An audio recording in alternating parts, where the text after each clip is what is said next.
Well, one of the major problems that we faced was a real estate problem. Basically, we were maxed out in terms of space. Whenever we had someone that had to come into the group, we didn't have room for them. On the flip side of that, even though we were full in terms of space, in terms of assigned workstations, in reality, when you went and walked the space, we oftentimes had many empty spaces because the nature of the work that we do, we're here for part of the day, but for a good part of the day, we're out of this building. So when he came to us, he really said, I want to support this type of work, the mobile work, much better than we are doing it today.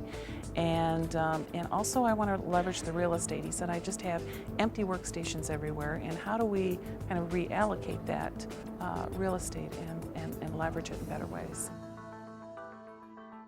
Well, the first kind of new idea that we had is, what if we started with a new paradigm, which is, instead of everybody having their own assigned space, what if we simply created a variety of spaces where anybody could work, but no one owned any one of those particular spaces? So that was kind of the first, break, in terms of new thinking, in terms of where we might go. We thought of it as a shared community of spaces, and we wanted to provide a range of work settings for people to use. So we thought of open spaces and enclosed spaces. We thought of individual spaces and group spaces. And for this group, because they were mostly a mobile group, we also really accentuated having the social space in this whole cafe area at the heart of everything. So as far as the design of the space, this was always kind of meant to be the hub of the space right here. Basically, you come up the escalator and this is the first thing that you'd see. There'd be a coffee and things that would draw people there, basically to be able to connect and collaborate informally.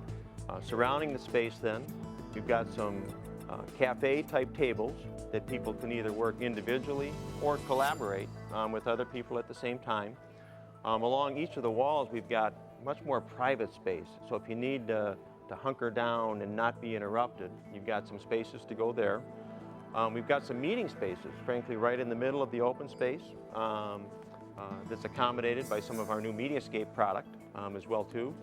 And then along either of the sides, we've got private enclaves that allow people to meet where they really do need to be private. The space has worked very, very well for our people. As you can imagine, when we asked them to give up their permanent workstation, that made some of our people a little bit nervous. But in terms of what we've been able to provide, a variety of workstations that helps them solve their individual work needs, depending on the type of work that needs to be done, to connect and collaborate better than they were able to before. Today, people are actually proud to work in this space. And it actually serves as a way that we can actually attract people into our group. People like to work in this type of space. And when people leave the group, they'll still leave our group, but this is one of the things that they'll be sorry to leave behind.